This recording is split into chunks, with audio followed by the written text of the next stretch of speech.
Michelle, are you good at small talk? I'm good at small talk, but there are definitely certain situations where I feel more or less comfortable. For sure. Right? Is that the same for you? Yeah, definitely. Sometimes it's so easy, and it depends on the other person too. If they're like not asking me anything or giving me nothing, that's harder, right? But everyone out there listening, I know you guys feel this. Like, small talk is a necessary evil. You meet new people. You have to start somewhere. And, you know, it's tricky. It does depend on who you're talking to in the situation. You can't immediately dive into interesting, deep topics. You've got to start with that small talk.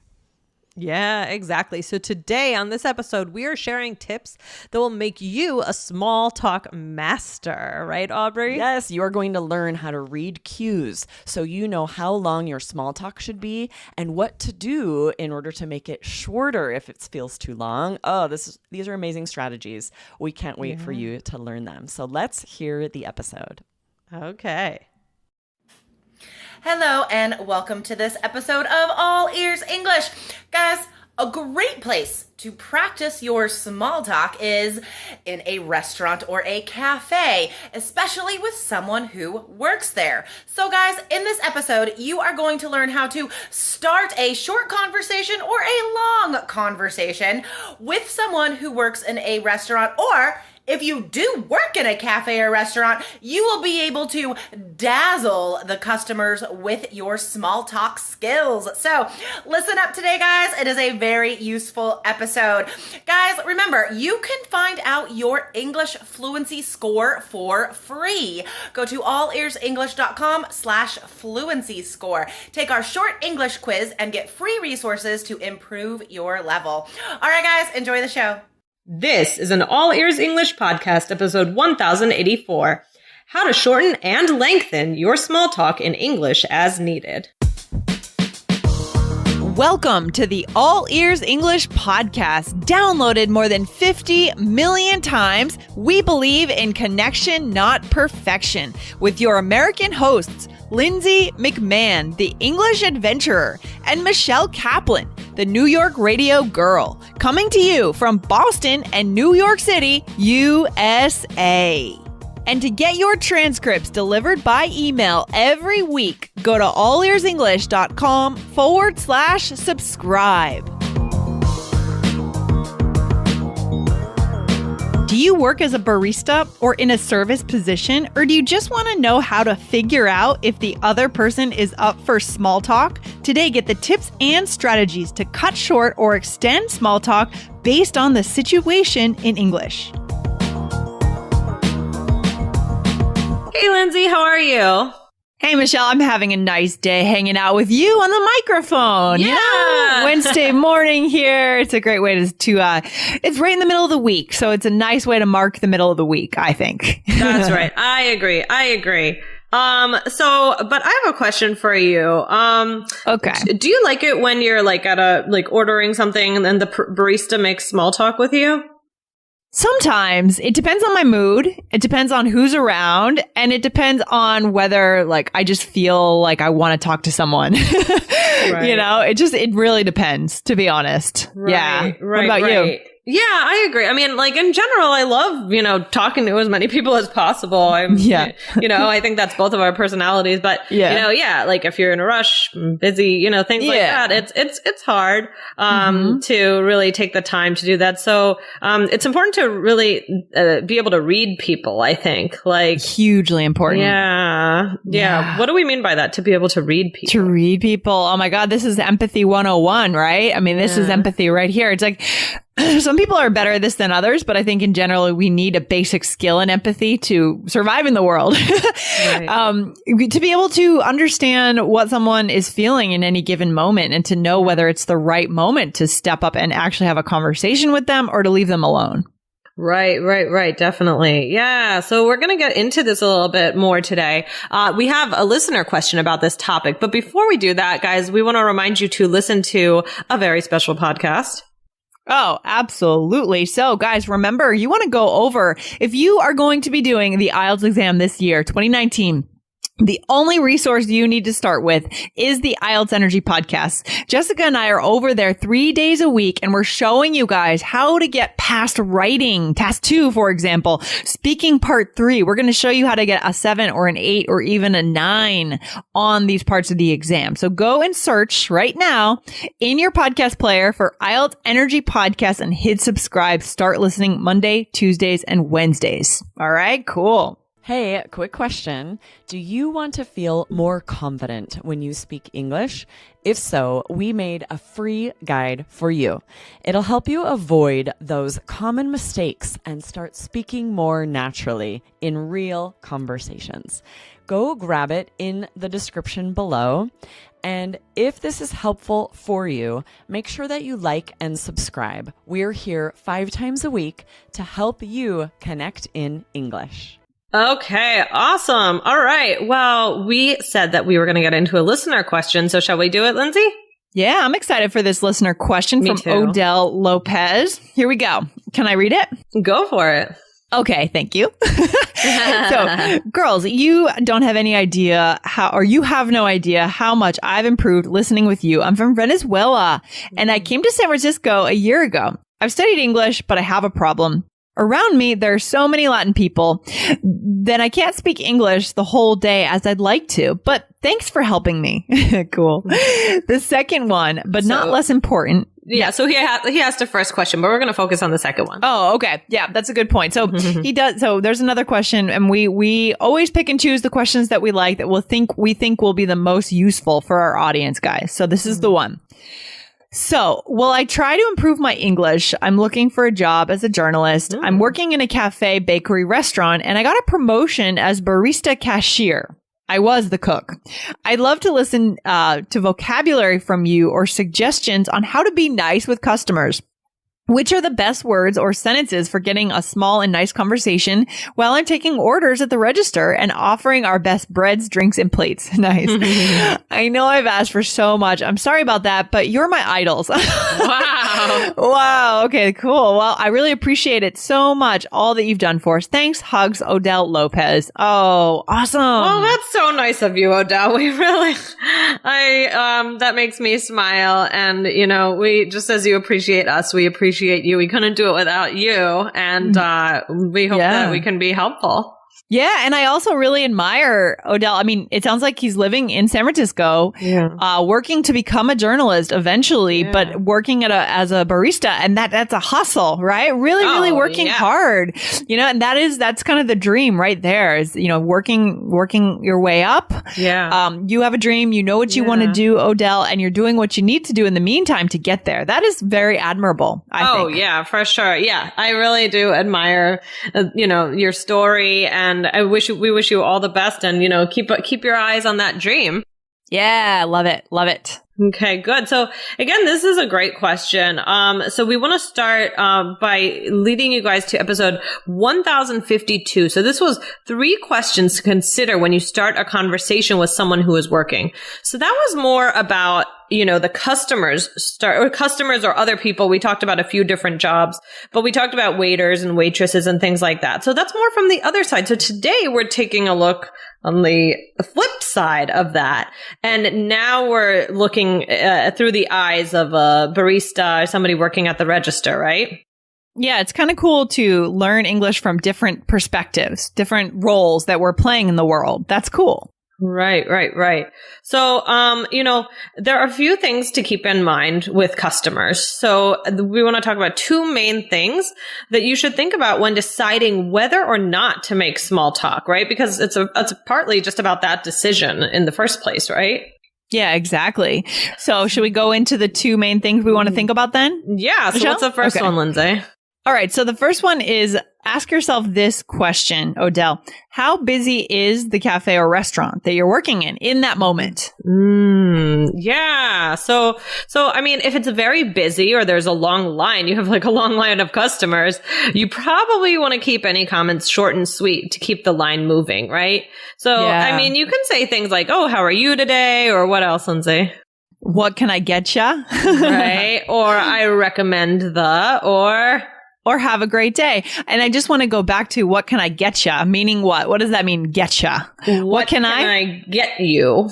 Right. So guys, native speakers, they bring together these phrases. Gotcha. Right. This is another one of them. What can I get you? What can I get ya? Right. That's just opening it up and asking them what they want. Right. Exactly. So, you really may not have much time for more than that, right? Yeah. In these situations. Yeah. It also, and I think, cafes, restaurants in smaller towns tend to be slower and you're more likely to have conversations. That's why I love traveling to small towns when I travel abroad, because I can actually have these conversations with my server, for example. Yeah. Guys, would you like to finally drop your fear of speaking with natives in 2019? Well, something super exciting is happening this year because we're coming back for the Native Power English Weekend in Japan. But there are super limited spots available this year, so listen for a bonus episode next week, and we'll give you all the details. We're so excited to see you again this spring in Japan. Right. Exactly. And then the second one is how busy is the customer? So the first one is really how busy are you? How busy is the place? And the second one is about the customer. And this is what we talked about, like being able to read people, right? So check out their body language. It might be empty in the restaurant, but that doesn't mean that the customer has time, right? You have to read their body language. How are they speaking? Are they speaking in short clipped sentences, or are they kind of more like looking around and, seeming like they have some time to talk, right? Yeah, interesting. Short clipped sentences. What would be an example of that? Like, what is a short clipped sentence? Like if you just say, if you're the barista, Lindsay, and you say like, oh, what can I get you? And I just say, I'll have a latte. Right. Oh, I see. You clip the sentence at the end. So you sound like in your voice like you're in a rush. Right. There's this tense feeling in the voice, like, oh, I'm just trying to get out of here. Like I need my coffee and I'm going to go. Okay, right? I see. That makes sense. Yeah. Right. So if they're like, speaking more like that, you probably want to use more of just the phrases that we talked about in step one, right? But if they're looking at their phone, they're not really in a rush, or they're making eye contact with you, are they, asking questions, right? These are clues that you should be on the lookout for these to help you decide what the customer wants, right, Lindsay? Yeah, I love it. Okay, so what else do we need to know then? Yeah. So, you can still be polite and speak with them a little bit if they're in a rush, like, very, very briefly, but it doesn't have to be anything more than polite, short questions and statements. So let's talk about if you have a person who's smiling, making eye contact and not in a rush, right? What are some more interesting and fun things you can say to them? Lindsay, what do you think? So we're going to talk about, so if you want to make a recommendation, what's something you could say? Okay, you could say, well, what are you in the mood for? Or that depends on what you're in the mood for. Right? Right. Exactly. So like you could say the chocolate is sweet and the whatever is this, right? The croissants are buttery or something. Yeah, exactly. So should we try this out, Lindsay? What's something? Yeah, let's do it. Yeah. So, hey, which is better, the cinnamon latte or the hot chocolate? Well, what are you in the mood for? The cinnamon latte is a bit spicier, and the hot chocolate is sweet. Okay. Right. Good. Or I could say that depends what you're in the mood for, right? That's Yeah. Or, yeah. So that does that sound natural to you, Lindsay? That sounds really natural. I think that's the typical conversation you're going to have with the barista to get a recommendation. Which is your favorite? Even in a restaurant, I like to ask the waitress or waiter, which dish do you recommend? Like, which is your favorite dish on the menu? Exactly. Yeah. So what's something else you could say? So we could say, I think you should try the blank. It's my favorite. Right. You should try for example, the soup, the soup of the day, the clam chowder. You should try the clam chowder. It's my favorite. Right. Or another thing is, if you like blank, you should give blank a try. So if you like chocolate, you should give our new cookies a try. Okay. So making recommendations. Yeah, exactly. So that's kind of one thing that you could talk about. And then we have general small talk, small talk. If you're like preparing their dish, right? You're toasting something or whatever. You can just say like, oh, how's everything with you today? Or what else could you say, Lindsay? Or if you're preparing their dish, or maybe you're just wiping the counter around them, for example, if they're sitting at the counter, you say, how's your day going? Right? If they make that eye contact with you and they show that they want to talk. Right? How's your day going? More open-ended, I think. Yeah. And then that'll, based on their response, you'll see, like, do they want to keep talking, or are they just going to be like, good, Mm-hmm. Yeah. Or addressing the weather. I like this. Is it still raining out there? Let's say it was a rainy day. We've had some rainy days lately in Boston. That's a good conversation starter with customers. Yeah, even though, we kind of laugh about, always talking about the weather, but I feel like this happens to me a lot. Like it'll have been raining and then I'll go in somewhere and they say, oh, still raining out there, or something like that. Well, yeah, in the end, it's the thing that brings us all together. So, and we've done episodes on this before saying, hey, we don't need this magical opening phrase to get started. Like something as simple as the weather. The point is not to talk about the weather. It's just to get things started, Right. So, I mean, but maybe in this case, it is just to make a quick remark. But in many conversations, it's just about getting the ball rolling with that person. Right. Or they could just say something like, oh, have you been here before, or is this your first time? Right? You could ask something like that. That would be a good one. Yeah. Okay. So these are some good ideas for Odell here. I love it. Yeah. And then just really quick, at the end, if like they already ate and now they're packing up or they're bringing you their dish, you could say, oh, so how'd you like the latte, or what else? What'd you, meaning what did you? So if you guys come back to our blog, you're going to want to come back today, right? This is episode, what episode number is this? This is 1084, 1084. You're going to want to look at the way we've written these phrases. So the question is, what did you think of the tea or the soup, right? Right. What did you think? What'd you think of the soup? Yeah.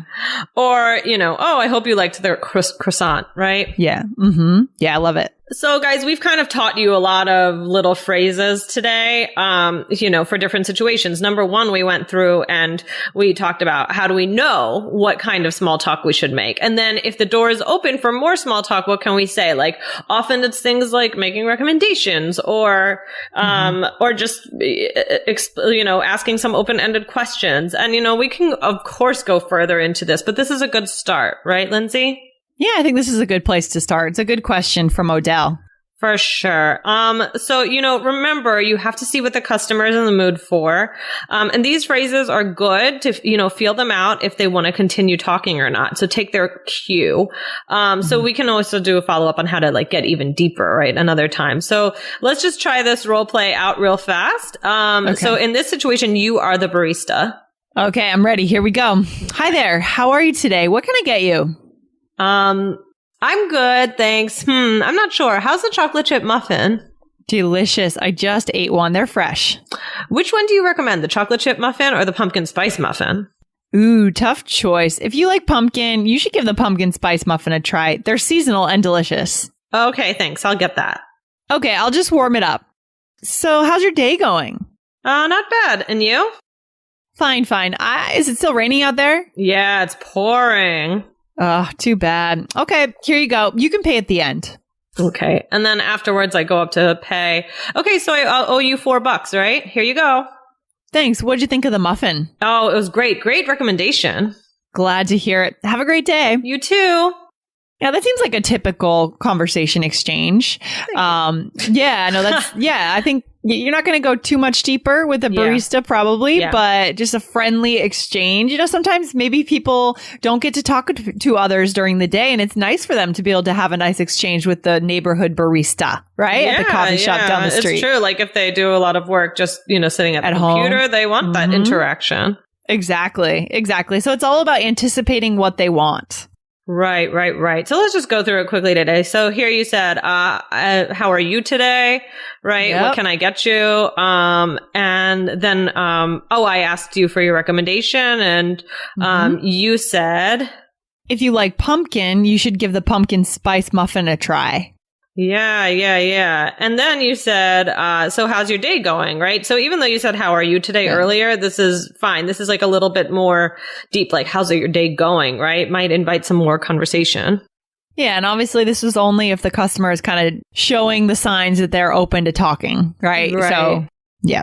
And then you asked me a question. So is it still raining out there? Right. Yeah. And then at the end, you said, what'd you think of the muffin? What'd you think? We should do an episode on those contractions, I think, Michelle. Yeah, the connections. Yeah, for sure. Right? Yeah, those are native speakers, there's no time to say, so what did you think of the muffin? No. For sure. Yeah, definitely. That would be a good one. That is super important. Yeah, what's the takeaway today, Michelle? Okay, well, the takeaway is, like we said, read your customer, right? We talked about what it means to read someone. So you can feel them out with questions and by what they're saying. How are they saying it, right? If they ask for a recommendation, or say things like, or show that they aren't in a rush, they might have time and they might be more open to small talk rather than someone who's in a rush or if the line is too long. So you really got to feel out the situation and, keep it, not too long, I would say. Keep it short and sweet. Yes, exactly. Yeah. And thank you, Odell, for this question. I mean, it's all about, you are getting ready to become a journalist, right? And you're working your way up in San Francisco. This is a chance to practice your English for sure, but it's about knowing, do other people want to chat? I think people in San Francisco are pretty friendly. I think so too. I mean, I haven't been there in a long time, but I think so. Yeah. At the same time, it's a busy, large city. So just kind of be prepared for anything. Have these phrases ready to pull them out if you need to. So, right, for sure. Okay, well, this has been fun, Lindsay, and I want to go out and talk with a barista. I know. I think I'm going to go down to my cafe down the street here and grab a coffee. All right. Okay, enjoy. So I will talk to you later, Lindsay, and thank you guys for listening. Okay, bye, Michelle. Bye. Thanks so much for listening to All Ears English. And if you need a 7 or higher on your IELTS exam to achieve your life vision, then our Insider Method can get you there. Start with our free video series masterclass. Get video 1 now at allearsenglish.com/INSIDER. And if you believe in connection, not perfection, then subscribe to our show on your phone or on your computer. See you next time.